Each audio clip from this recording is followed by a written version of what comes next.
Pra, Kosova dje votoi, tashmë duke se do të kemi një qeveri të re. Kemi Albin Kurtin që ka fituar rreth 50%, deri më tani janë 29% të votave që kanë shkuar për lëvizjen vetëvendose në krye me Albin Kurtin, ndërkaq që kujtojmë që ende nuk janë numëruar votat me kusht, votat e personave me nevoja të veçanta, gjithashtu edhe votat që vinë nga diaspora. Për të diskutuar në lidhje me procesin zgjedhor të ditës së sotme, me mua në studio kam njohësin e zhvillimeve politike Anton Reca. Përshëndetje nderuar. Përshëndetje. Gjithashtu në lidhje të drejt për drejt, kemi edhe Lulzim Veliun, gjithashtu njohës i proceseve politike. Përshëndetje nderuar. Përshëndetje, faleminderit për ftesën. Zotrin Recaj, përfundoi procesi zgjedhor, si duket kemi një fitues dhe si duket që Kosova do ta ketë tashmë një qeveri të re. Sipas jush, në këtë rezultat, kishte domethënie data e 28 dhjetorit, duke pas parasysh të gjitha deklarimet paraprake që nga momenti kur vetëm se u vendos kjo datë që të bëhen zgjedhjet. Po, natyrisht se ka pas rëndësi shumë të madhe kjo datë, për shkak se është datë ku ka të pjesën e fundvitit, festave të fundvitit dhe pjesa më e madhe e Mërgatës, një numër i konsiderueshëm, vjen dhe feston festat e fundvitit në vendlindje. Dhe natyrisht kjo dhe ka rritë dhe numrin e pjesëmarrësve në zgjedhjet e djeshme, duke treguar unë çka du t'i përgëzoj gjithë qytetarët e Republikës së Kosovës për kulturën demokratike që e kanë treguar gjatë ditës së djeshme. Incidentet e raportuara në raport me numrin e pjesëmarrësve, do të thotë i kemi diku afërsisht pothuajse afërsisht 1 milion qytetarë që kanë dalë dhe kanë votuar, kanë shfrytzuar drejtin e tyre për votë, dhe kemi me 10 raste incidente shumë të vogla, të cilat fare s'kanë peshë në procesin zgjedhor, apo në pengimin, apo në etiketimin, apo zbejen e gjithë këtij procesi zgjedhor, që vërtet kjo dëshmon që qytetarët e Kosovës kanë treguar një kulturë të lartë demokratike, një kulturë të mënyrës së organizimit të zgjedhjeve, sepse natyrisht nuk ka qenë edhe lehtë të organizohen zgjedhje të jashtëzakonshme, marr parasysh faktin vitin cilën jemi përmballë me tri palë zgjedhje. Dhe po, kjo është një fitore e qytetarëve të Republikës së Kosovës dhe natyrisht tash ju mbetet do të kemi durim edhe pak, sepse janë edhe disa procese deri në përfundimin dhe hapjen të rrugës ligjore për konstituimin e institucioneve, fillimisht konstituimin e kuvendit, me pastaj të qeverisë, dhe natyrisht edhe jemi në prag poshtë të përfundimit të mandatit të presidentes së Republikës së Kosovës dhe natyrisht edhe zgjedhjes apo rizgjedhjes presidentes apo ndonjë kandidati tjetër i cili potencialisht mund të jetë si rrjedhoje marrëveshjeve cilat duhet të kenin, sepse nuk guxojmë plejojmë që të shkojmë edhe njerë në zgjedhje, për shkak të mos arritjes së një pajtueshmërie apo një konsensusi politik të partive politike, sepse do të ishte vërtet e papranueshme. Thoni që kjo çështja e presidentës mund të krijojë një situatë, themi, të komplikuar? Në qenë se përmendet edhe prapë zgjedhjet, mendoni që rrezikon vendi prapë që të krijohet një situatë që të shkojmë... Për të zgjedhur presidentja apo presidenti, natyrisht duhet të jenë së paku 80 deputet prezent në kuvendin e Republikës së Kosovës. Dhe mos prezenca atyre natyrisht automatikisht kuvendi shkon zgjedhjes, sepse do dështonte që të zgjidhej presidenti. Natyrisht që janë afatet ligjore, ka hapësirë, ka gjithmonë hapësirë dhe mundësi për të gjetur zgjedhje. Unë nuk du të besoj që partitë opozitare tashme do të refuzonin apo do të insistonin që të shkojnë në zgjedhje, për shkak se do ta kishim sërish të njëjtin rezultat, dhe kjo do ta zbente edhe më shumë në arenën, në aspektin ndërkombëtar, edhe më shumë Kosovën, si vendi cili nuk po arrin të gjejë zgjedhje që të dalë nga krizat politike duke i konstituar institucionet. Andaj, po besoj që kjo krizë do duhet të kalonte dhe besoj që do të kaloj për shkak se nuk kanë çfarë të humbasin më tepër partitë opozitare, sepse përkrahjen që ne morën nga sovrani, nga populli. Populli, qytetarët votuan dhe konsideruan që partia e cila duhet ta udhëheqë të këtë vend është lëvizja vetëvendosje, dhe mbi bazën e kësaj edhe partitë opozitare duhet të tregojnë kulturë diplomatike, kulturë demokratike, që pajtohen me verdiktin e sovranit dhe të hapin rrugën dhe të mundsojnë krijimin e institucioneve të Republikës së Kosovës dhe të vazhdohet me tutje. Tash neve që na mbetet që të shohim, të jemi kështu watchdog të punës së qeverisë së re dhe institucioneve të reja. Natyrisht që ne presim fillimisht marrë parasysh faktin që jemi në krizë apo kolaps financiar në sektorin publik, sepse Kosova nuk ka buxhet të aprovuar dhe çdo vonesë nënkupton që thellim i krizës e cila do të ishte plotësisht e panevojshme.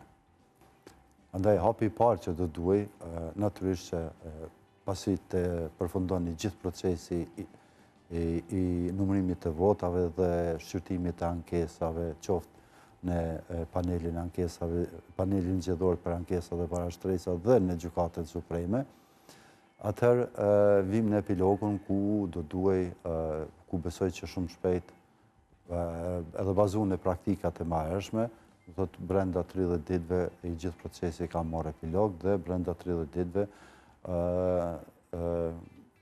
zgjedhjet janë certifikuar për të hapur rruga e konstituimit të institucioneve. Po, zotri Velia, a mund të themi që në këtë proces zgjedhor, diaspora ishte faktori kryesor sa i përket rezultateve finale? Jo, unë nuk mendoj se ka qenë faktori kryesor, mirë po, për që është një faktor i rëndësishëm në proceset zgjedhore, tani më është dokumentuar me sa zgjedhje me radhë. Kësaj radhe diaspora shqiptare nga Kosova kishte mundësi në saj të votimit direkt në përvend votimet e tyre në për Kosovë, pasi që zgjedhjet u përcaktuan me datën 28 dhjetor, datë e cila përkon edhe me pushimet dimërore që shumica nga mërgjimtarët ishin në Kosovë dhe e hodhën votën e tyre, zgjodhen atë që e deshën dhe përveç tyre edhe pjesa tjetër e diasporës, pra që ka mbetur pa u kthyer në Kosovë, ishin të regjistruar kryen votimin e tyre përmes postës e një pjesë e mirë edhe në përsëritje të konsulatave dhe ambasadave që kanë ndodhur, për shembull në qytetin e Düsseldorfit ku kemi konsulat në Republikën e Kosovës, nga të regjistruarit pjesëmarrës në zgjedhje ditën e shtunë kanë qenë 82%.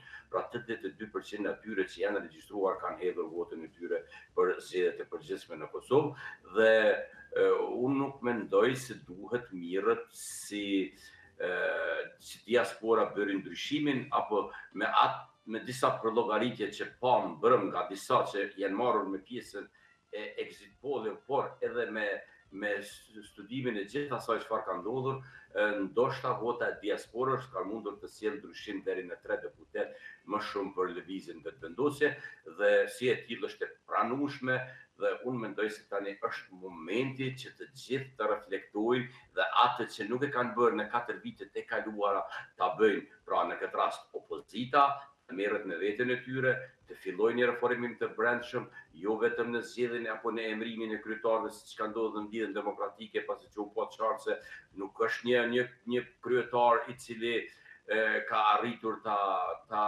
rikthen ndjenjën demokratike, ose edhe të subjekte të tjera, pra unë mendoj se pritet duhet një formatim i gjithë subjektit nga degët dhe nëndegët, qoftë të Partia Demokratike, ashtu dhe të Lidhja Demokratike, për të bindur popullin edhe njëherë, për të bindur qytetarët edhe njëherë, se këta nuk janë ma pjesës e kaluarës, nuk janë ma pjesë e krimit dhe korupcionit që është ushtruar në atë vend për 20 vite me radhë, por kanë ndryshuar dhe në këtë mënyrë mund të rikthejnë besimin e qytetarëve. Në këtë rast duhet përgëzohet dhe urohet lëvizjave të vendosje, e cila mori shumicën dhe tani e ka mundësinë e krijimit të qeverisë pa humbur kohë, dhe në atë që tha parafol si kolaps ekonomik apo financiar, Kosova nuk qëndron në një kolaps ekonomik, në një kolaps financiar. Kosova do të jetë në një kolaps financiar në qoftë se deri në fund të shkurtit nuk arrihet të miratohet buxheti. Mirë, po unë mendoj se këta s'kan çfarë të humbin, kanë marrë shumicën për të krijuar kuvendin dhe qeverinë, dhe si të tillë duhet që njëra nga ligjet e para të miratohet ligji për buxhetin e Kosovës për vitin 26.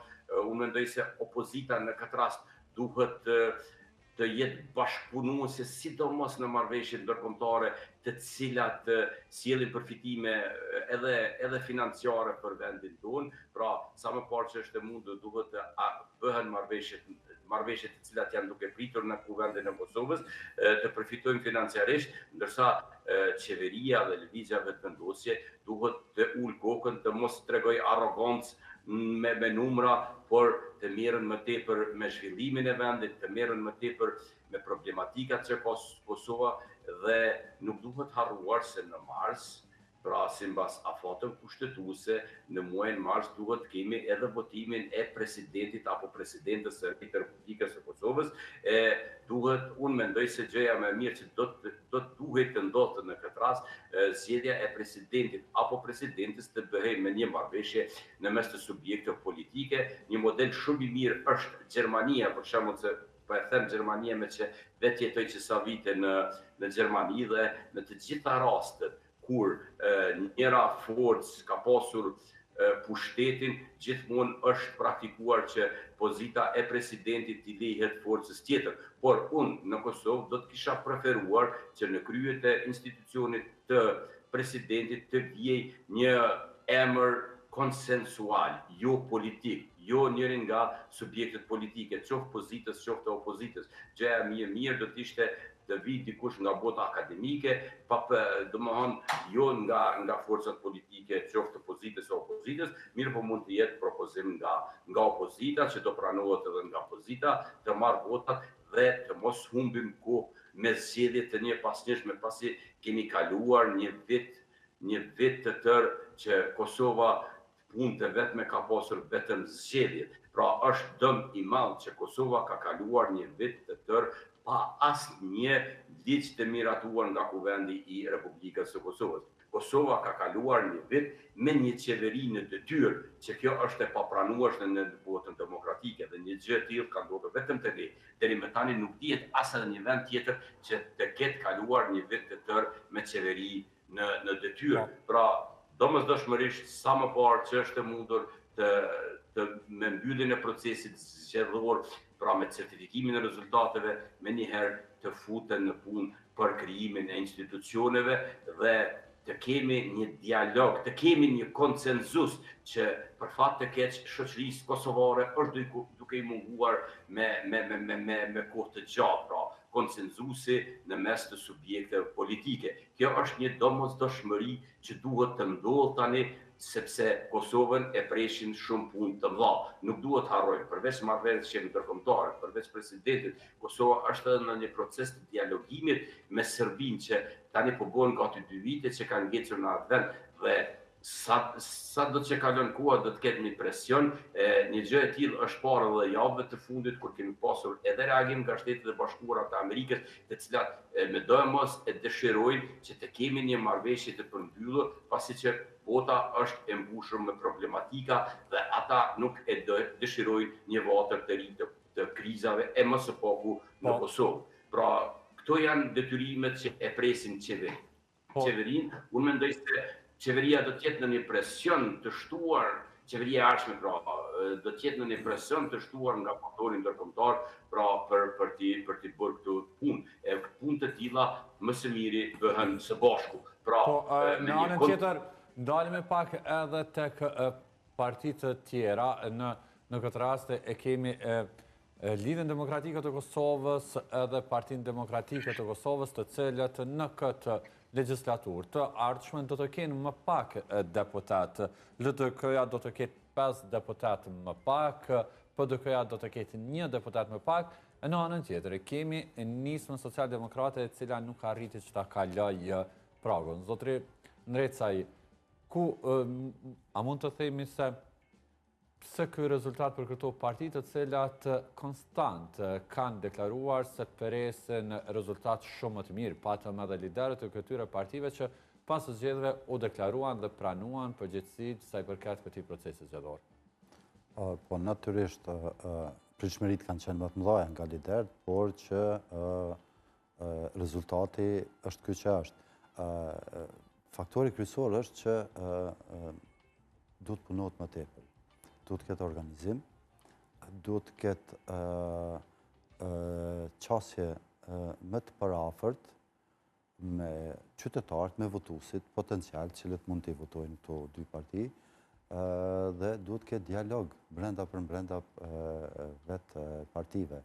Thua që mungon dialogu brenda këtyre dy partive? Po të kishte dialog dhe po të kishte dialog të mirëqen brenda, natyrisht brenda secilës jemi dëshmitar që në zgjedhjet lokale pati një konflikt në brenda LDK-s për shkak të një marrëveshje të kryetarit të degës së LDK-s në Vushtri, i cili u bë publik.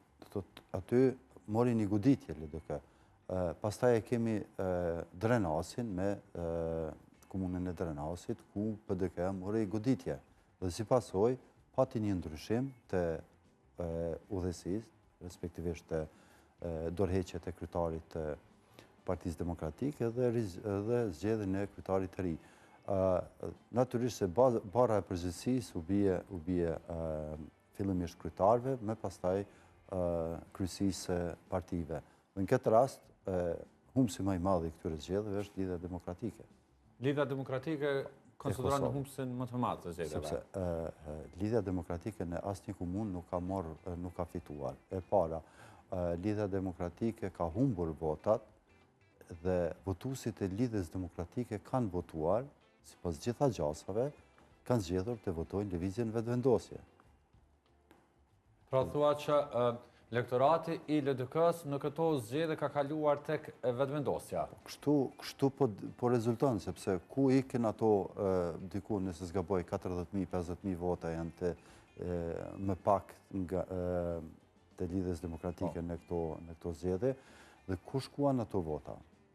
Përderisa Partia Demokratike pak a shumë e ka mbajtur deri diku votën e vet, por Lidhja Demokratike ishte në zgjedhjet e fundit 17%, nëse s'gaboj, tani ka rënë në 14%, jo tamam 14%. Prandaj ato vota kanë shkuar dikun.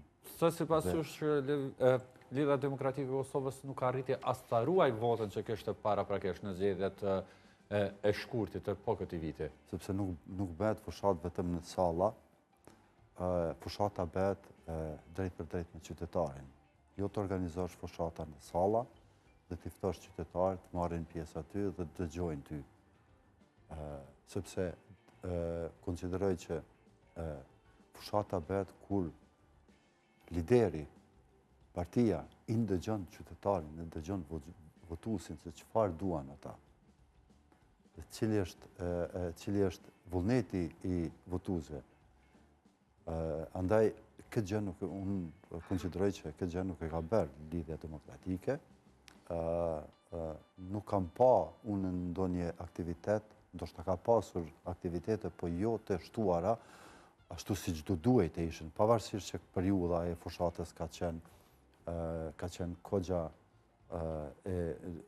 afati i fushatës e shkurt, mirë po kjo nuk është justifikim, sepse fushat kemi qenë që nga shkurti, sepse nuk kemi pasur institucionet e konstituara. Dhe fushat ka qenë ajo. Dhe është dashur që të punojnë gjatë kësaj periudhe, që të argumentojnë, t'i bindin votues të vetë, të paktën këta që kanë ikur, t'i bindin që programi i tyre dhe leadershipi i kësaj partije është partia e cila e ka atë farë bagazhin ose barën e krijimit të institucioneve apo si parti institucionaliste, si që quanin veten. Do thot, ka humbur lidhja demokratike, çdo palë zgjedhje është duke humbur shumë për shkak të egove, konsideroj, sepse nuk e di brenda për mbrendas çfarë po ndodh, mirë po çka është mëse e domosdoshme që kjo parti vërtet ka nevojë për ndryshim të leadershipit, ka nevojë për reformim, ka nevojë për hapje, ka nevojë për qasje më të drejt për drejt me votuesin, me qytetarin, të hap veshët më shumë se çfarë duan qytetarët. Përderisa punën e lidhjes demokratike e ka bërë lëvizja vetëvendosje. S'kan lënë shtëpi pa trokit. Udhëheqësit, aktivistët e kësaj partie, do të thotë që kanë kërkuar votën. Pra kanë qenë më të angazhuar në fushat. Natyrisht, prandaj edhe angazhimi jep edhe rezultatin. Sot jemi, do të thotë, lëvizja vetëvendosje i ka 49 pikë diçka %. Është vetëm 7.000 vota lag rekordit të vitit. Po besoj që votat cilët kanë ngelur pa u numëruar do e arrijë ato dhe unë po besoj që do e kaloj, do t'jetë 50 plus diçka %. Pra është afër tyrës rekordit që kishe deri më tani. Natyrisht për nga numri i votave, natyrisht dhe kjo i jep mundësinë edhe barën e përgjithësisë, natyrisht, lëvizjes vetëvendosje, që të mos humbas kohë, marrë parasysh faktet që u ke kuptu me kolegun më herët kur thash krizë financiare, kisha fjalën për buxhetin, sepse përderisa nuk kemi buxhet të aprovuar, natyrisht institucionet janë duke funksionuar me 1/12 e buxhetit. Do të ka me buxhetin minimal të mundshëm. Prandaj kjo është hapi parë, pastaj janë obligimet dhe detyrimet, marrëveshjet dhe sepse kemi një vit të humbur faktikisht. Një vit i humbur, një vit i quar dem për fajin e gjitha partive politike, sepse po të kishte vullnet, ne nuk do të ishim në këtë situatë tani çfarë jemi, që është dashur të kemi zgjedhje të jashtëzakonshme. Po të kishte vullnet dhe konsensus politik, kjo punë do ishte mbaruar në shkurt, dhe tani do ishim në fazën ku do hapeshin bisedimet për të kaluar edhe një krizë tjetër, jo krizë, po them kështu një hap tjetër për të evituar zgjedhjet e jashtëzakonshme në zgjedhjen e presidentit. Prandaj gjithë kjo barë dhe gjithë kjo faturë dhe gjithë kjo humbje, si duket, populli ja ka faturuar partive opozitare. Në këtë rast Partisë Demokratike dhe më shumë të Lidhjes Demokratike. Po, Zotër Velio, sipas jush, me këtë lëvizje të numrit të deputetëve në Kuvendin e Kosovës, ku gabuan partitë opozitare? Po, mendoj se gabimi i partive opozitare nuk është vetëm në vitin e fundit, në vitin elektoral, kështu do të kisha quajtur vitin 25, sepse kemi pasur zgjedhje të njëpasnjëshme, pra të mbajtur duke filluar me zgjedhjet parlamentare, për të vazhduar me ato lokale balotazh dhe jetash me zgjedhjet e parakohshme të cilat e përmbyllëm këtë vit. Uroj që të jenë të fundit për 4 vitet e ardhshme në mënyrë që të mos kemi krizat të vazhdueshme institucionale. Unë mendoj se partit opozitare, si Partia Demokratike, ashtu edhe Lidhja Demokratike e Kosovës, gabimin e tyre e kanë pasur gjatë gjithë mandatit që brenda parlamentit të Kosovës kanë bërë më pak opozitarizëm apo opozitarizmi i vërtet i lëvizjes vetëvendosje në 4 vjeçarin e fundit kanë qenë mediat dhe analistët politik, ndërsa subjektet opozitare kanë qenë kanë rënë viktim e politika populiste që kanë qenë të udhëhequra nga lëvizja vetëvendosje dhe këto subjekte politike, asnjëra e as tjetra nuk e kanë pasur guximin asnjëherë duke u friguar se po humbin në elektorat për dalur kundër vendimeve dhe propagandës së lëvizjes vetëvendosje. Dhe njëra nga gabimet pikërisht ka qenë këtu gjatë punës së tyre 4 vjeçare, të rrihet 4 vite në opozitë, të mos reformohet, të jemi 4 vite në opozitë dhe të mos krijojmë një kauz të vetme për procesin zgjedhor, për zgjedhjet që u mbajtën në këtë vit, unë nuk e di se për çfarë opozite po flasim. Pra, ndërsa humbsi më i madh, me padyshim ishte Lidhja Demokratike. Një gjë të tillë e kemi diskutuar më duket edhe para disa javësh pikërisht me ju në këtë studio dhe unë vetë kam thënë se humbsi më i madh do jetë Lidhja Demokratike e Kosovës për arsye se si parti që është e njohur si parti institucionaliste ishte subjekti i cili më së tepërmi i kontribuoi në ngërçit politik. Shtrohet pyetja pse. Kishte disa ftesa të njëpasnjëshme nga lëvizja vetëvendosje, pra me mbylljen e procesit zgjedhor të shkurtër vitit kaluar dhe me certifikimin e rezultateve 15 prill, ishte pra lëvizja vetëvendosje që zgjodhi Lidhjen Demokratike për të bërë një koalicion dhe pikërisht ishte lideri i tyre Abdi Xhiku, i cili në asnjë formë nuk dëshironte të bisedonte me lëvizjen vetëvendosje për të arritur një marrëveshje e cila do të bënte të mundur krijimin e një qeverie koalicioni. Pastaj, pas një kohe, është kërkuar edhe nga subjektet opozitare që të ulen dhe të arrijnë një marrëveshje pasi në zgjedhjet e shkurtit kishin 52 deputet shqiptar që ishin nga opozita, pra LDK, PDK, Nisma dhe Aleanca për Ardhmërinë e Kosovës. Dhe pikërisht ishte Lidhja Demokratike, e cila me këmbgulje ishte kundër një marrëveshje ose kundër arritjes së asaj pa qenë Abdi Xhiku, lideri i tyre pa qenë kryeministër. Pra, i kontriboi më shumë në ngërçit politik dhe pikërisht kjo e bëri që të dënohet nga elektorati i Kosovës. Mirë, por një dënim nuk e mori vetëm Lidhja Demokratike, e mori edhe Partia Demokratike. Një gjë nuk duhet harrohet.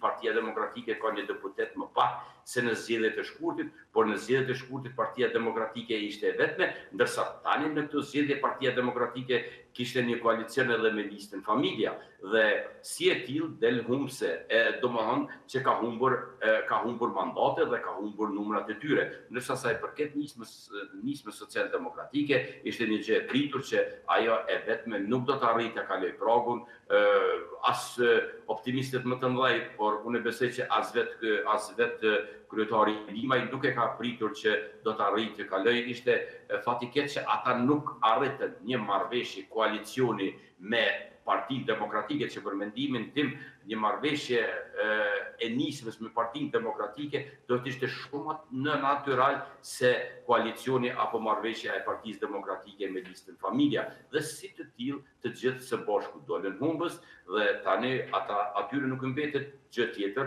vetëm se të urojnë fituesin e zgjedhjeve dhe të marrin masat për një ristrukturim dhe për një reformë të brendshme të subjekteve të tyre në mënyrë që në zgjedhjet e ardhshme kur do qofshin ato të dalin më unik dhe të arrijnë atë çfarë ata dëshirojnë. Por në këtë fazë fitues i padiskutueshëm është Albin Kurti dhe lëvizja vetëvendosje. Dëshëm apo nuk dëshëm? Po, është rezultat faktikisht i zgjedhjeve. Zotri Veliu, faleminderit shumë për këtë lidhje të drejtë për drejtë. Faleminderit, ishte e kënaqësi. Zotin Recaj, për fund, çka bëri që nisma të mbetet jashtë kuvendit? Dhe mendoni që pajtoni me deklaratën zotri Veliu që edhe lideri i kësaj partie e dinte që gjasat për të kaluar pragun janë faktikisht inekzistente. Është e çuditshme krenaria tepër e madhe që kemi ne si popull e para dhe kjo reflektoi edhe në krenarinë e tepër që kishte zoti Limaj. Marr parasysh faktin që ai e ka ditë që nuk ka asnjë mundësi që të kaloj pragun. Dhe krenaria e tij nuk arriti që t'i kaloj ato ego që ka, që të siguronte të pakten ose të runte ato 3 mandate, 3 deputet cilët i ka pasur në zgjedhjet të shkurtit, që të futej në koalicion qoftë me cilën do parti opozitare. Kishte një sinjal të mirë që mund të bënte një marrëveshje me Lidhjen Demokratike, marrë parasysh faktin e takimeve që i kemi parë disa herë zotin Limaj me zotin Abdigjiku, por që në fund rezultoi që vendosi të garoj vetëm, dhe nga ana tjetër realisht nisma socialdemokrate është, si me thonë, si motër ose e Partisë Demokratike dhe ka dalë nga Partia Demokratike. Natyrisht dhe pjesa ku edhe në aspektin programor dhe votusit realisht e nismes janë votusit të Partisë Demokratike. Kështu që do të kjo krenarie tepërt e ka dhe shkaku të thotë i krenarisë, e ki edhe pasojën, sot je jashtë institucioneve, jashtë kuventit, i ngelit që të punoj ose realisht të gjejnë një marrëveshje që të reformohen të gjitha partitë opozitare, nëse vërtet duan që të kenë një garë konkurruese në raport me lëvizjen vetëvendosje, sepse realisht nga ajo që ka shohim lëvizja vetëvendosje jo vetëm që i ka shkelur partitë opozitare. Tani ato nuk janë në gjendje që as edhe në një moment ta rrezikojnë edhe fuqinë politike, edhe fuqinë e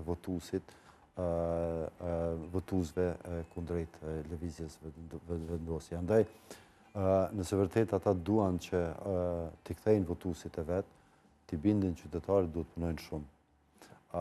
Faktet që nga gabimet e të kaluares, këta vërtet duhet të analizojnë shumë mirë, sepse gjatë periudhës sa ka qenë lëvizja vetëvendosje në opozit, kemi pa çfarë opozitarizmi ka bërë. Si pasojë e asaj opozitarizmi, ajo e solli në pushtet. Dhe qa kemi pa nga partitë opozitare gjatë periudhës së qeverisjes së lëvizjes vetëvendosje, një komoditet. S'ka pas fare opozitarizëm. Asnjë iniciativë. Nuk mjafton vetëm dalësh me një konferencë për media, apo të natyrisht se kuvendi është aty ku i shpalos ato pakënaqësitë tuaja, por demokraci lejon edhe veprime të tjera të shprehjes së pakënaqësisë. Si organizimi i protestave, aktiviteteve të ndryshme, cilat nuk do ta dëmtonin natyrisht as rendin juridik, as qetësinë vend, por që do të përçonin mesazhin e tyre të qytetarët për gabimet cilat potencialisht i ka bërë qeveria e lëvizjes vetëvendosje, por që nuk kanë zgjedhur të bëjnë opozitarizëm, kanë zgjedhur që dvejnë ato krevatat dhe nga komoditeti tyre, nga ulqet e tyre në kuvend dhe ndonjë organizim i konferencave për media dhe shfaqja në për studio televizive. Nuk është e mjaftueshme. Është fakt që më shumë opozitarizëm kanë bërë organizatat jo qeveritare, mediat, sidomos mediat dhe njerëzit cilët kanë zhvilluar debate çdo natë për secilin problematik, për secilin brengje cila e shfaqur që e prek drejt për drejt qytetarin, ato janë bërë në media, nuk janë bërë nga partitë opozitare. Andaj, natyrisht dhe kjo është fatura cilën qytetarët ja kanë faturuar partive politike, në këtë rast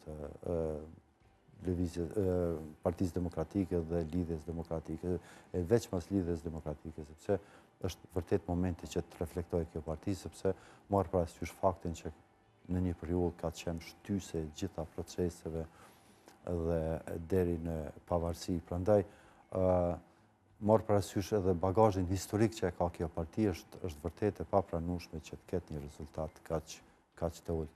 Por që nga mos puna, qytetari nuk është me se them kështu, si dele që ka të thot lideri, duhet të ndjekesh.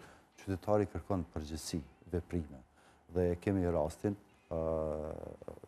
e pasqyrën e tanishme, fitus absolut është Lëvizja Vetëvendosje, dhe këte nuk guxojnë të muhon askush, duhet pranuar fakti, dhe natyrisht që duhet punohet gjithë bashku që t'i kalojmë këto kriza, faturin e cilës sapo e morën partitë opozitare, dhe duhet jenë të vetëdijshme që të mos krijohen kriza të mëtejshme, sepse në rast se, hipotetikisht po them, do të krijon kriza, fatura do jetë edhe më e madhe. Urojmë që të mos kemi krizat të tjera. Zotin Recar, faleminderit shumë që ishe sot në Rreth Rrotull. Ishte kënaqësi.